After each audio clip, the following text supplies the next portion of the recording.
ایک زمانے میں ایک بہت بڑے جنگل کے درمیان میں میاں نام کا ایک چھوٹا ڈرپوک چوہا رہتا تھا۔ وہ اپنے چھوٹے سائز کے باوجود اپنے مہربان دل کے لیے مشہور تھا۔ خوبصورت ہرن سے لے کر شاندار مور تک جنگل کے بہت سے جانوروں سے اس کی دوستی تھی، لیکن اس کا سب سے پیارا دوست لیو طاقتور شیر تھا۔ لیو جنگل کا غیر متنازع بادشاہ تھا۔ وہ اپنی طاقت اور بہادری کے لیے جانا جاتا تھا۔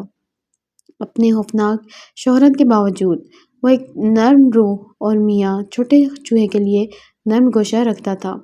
انہوں نے ایک انوکھی دوستی کا اشتراک کیا جس نے جنگل کے دوسرے جانوروں کو حیران کر دیا۔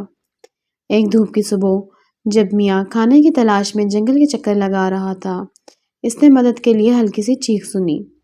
آواز کے بعد وہ ایک دل دہلا دینے والی نظر آئی۔ لیو طاقتور شیر شکاری کے جال میں پھنس گیا تھا۔ اس کی پریشانی کی دھاڑیں جنگل میں گونج رہی تھی۔ میاں کا دل لیو کے لیے فکر سے دھڑک رہا تھا۔ وہ جانتا تھا کہ اسے کچھ کرنا ہے، لیکن اس جیسا چھوٹا چوہا ایک طاقتور شیر کو بچانے کے لیے کیا کر سکتا ہے؟ اس کا عزم اس کے شکوک و شبہات سے زیادہ مضبوط تھا۔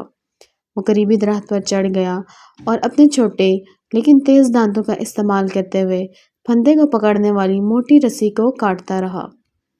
کچھ ہی دیر میں لیو آزاد ہو گیا اور اس کی آنکھوں میں آنسو آ گئے۔ آنسو بھری آنکھوں کے ساتھ اس نے لیو کا شکریہ ادا کیا۔ میاں مسکرایا۔ اس کا ننھا سا دل خوشی سے بھر گیا۔ اس نے اپنی ہمت اور عزم کے ذریعے اپنے دوست طاقتور شیر کو بچایا تھا۔ لیو ایک بہت بڑے سائز کے باوجود جنگل میں سب سے چھوٹی مخلوق کے ہاتھوں بچا تھا۔ دوستی کی طاقت اور ظاہری شکل سے باہر دیکھنے کی اہمیت کا سبق۔ اس دن سے جنگل کے جانور میاں اور لیو کے درمیان بندھن کو دیکھ کر سمجھ گئے کہ حقیقی دوستی کا کوئی سرحد نہیں ہوتی، اور یہ سب سے طاقتور کو بھی شکر گزاری کے میں گھٹنوں کے بل لا سکتا ہے۔ لیو شیر نہ صرف جنگل کا بلکہ اس کے سب سے چھوٹے مکینوں کا بھی محافظ بن گیا۔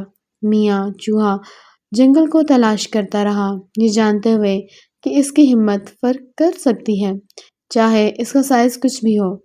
اور اس طرح وسیع اور گھنے جنگل کے دل میں بہادر چوہے اور طاقتور شیر کی کہانی ایک افسانہ بن گئی، جو سننے والوں کو یاد دلاتی ہے کہ مہربانی، ہمت اور دوستی سے بڑے بڑے چیلنجوں پر بھی قابو پایا جا سکتا ہے۔